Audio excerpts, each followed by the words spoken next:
finances. Okay, I wish somebody had told me this. Because when I got married, I was on my agenda. And helping was not on that list. I helped cook, and I helped do some laundry, and I helped clean the house. I had no clue what kind of help God was talking about. And it took 8 years before I learned it.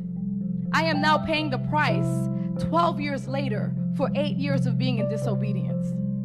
I have to literally live in redemption mode for things I said and did to my husband because I did not know for 8 years. That's real. So our one purpose as women is to guard any negative emotion from entering our home, work, and overall surroundings. God made us that way because we have enmity. Any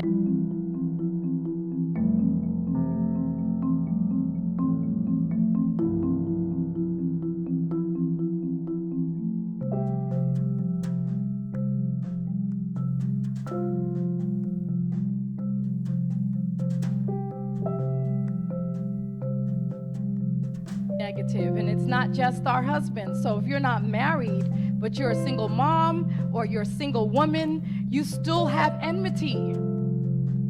You should be able to walk into your office, place of work, school, situation, and see where there's a potential for Satan to run havoc, and speak against it and rebuke it and pray. That's the power.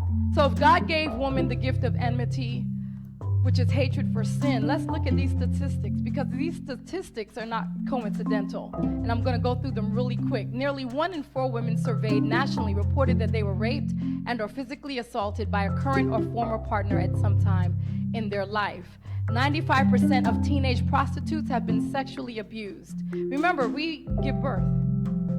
So that gift is being attacked. At some point during their lives, as many as 20% of women have at least one episode of diagnosable clinical depression that should be treated. Approximately 12 million women in the United States experience clinical depression each year. Women are twice as likely to suffer from panic disorder, post-traumatic stress disorder, generalized anxiety disorder, agoraphobia, and specific phobia disorders than men, twice as many women. 1 in 6 American women has been the victim of an attempted or completed rape. Stress from work, family responsibilities, the roles and expectation of women, and increased rates of sexual abuse and poverty may increase depression in women. Anxiety disorders are the most common mental illness in America, affecting over 10 million women.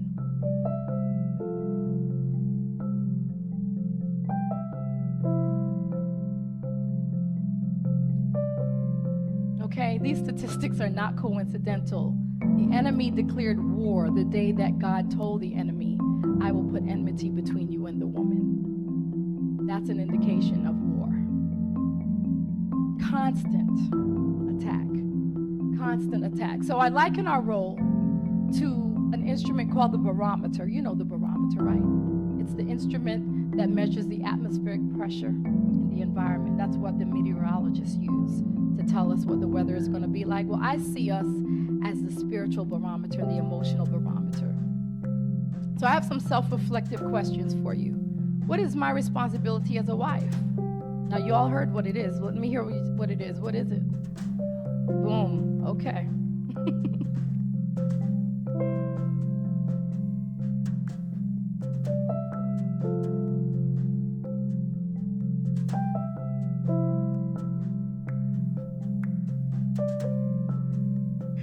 What is preventing me from helping my husband? Is it past hurts?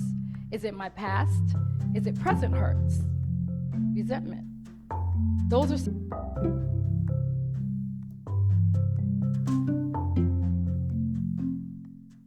self-reflective questions. How do I get back to that spiritual place with God? We're going to talk about that.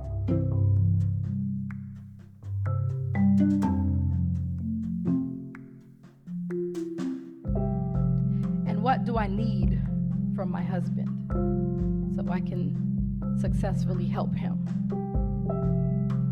Okay?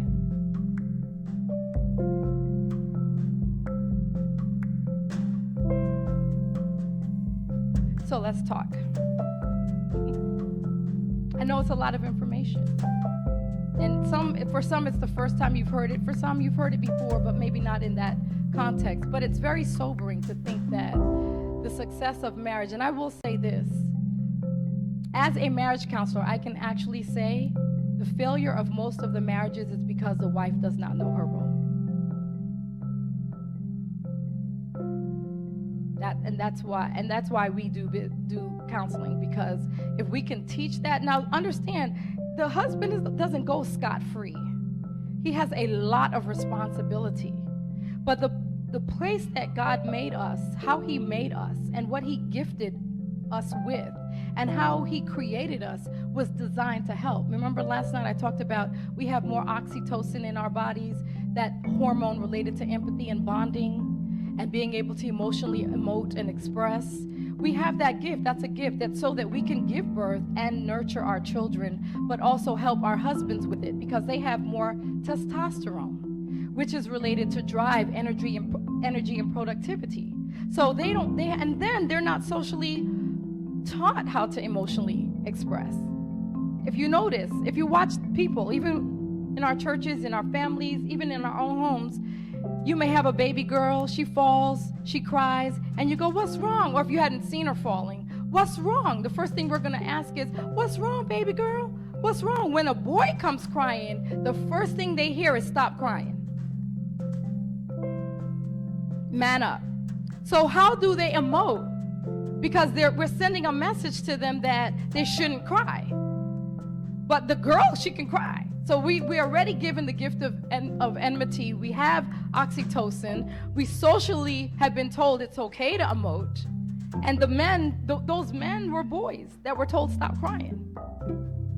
So where do they get to emote? Then we get married to them. No one's taught them how to emote, what to do with those feelings, what to do with those emotions. And a lot of the times in our effort to try to connect with them emotionally, we end up emasculating them.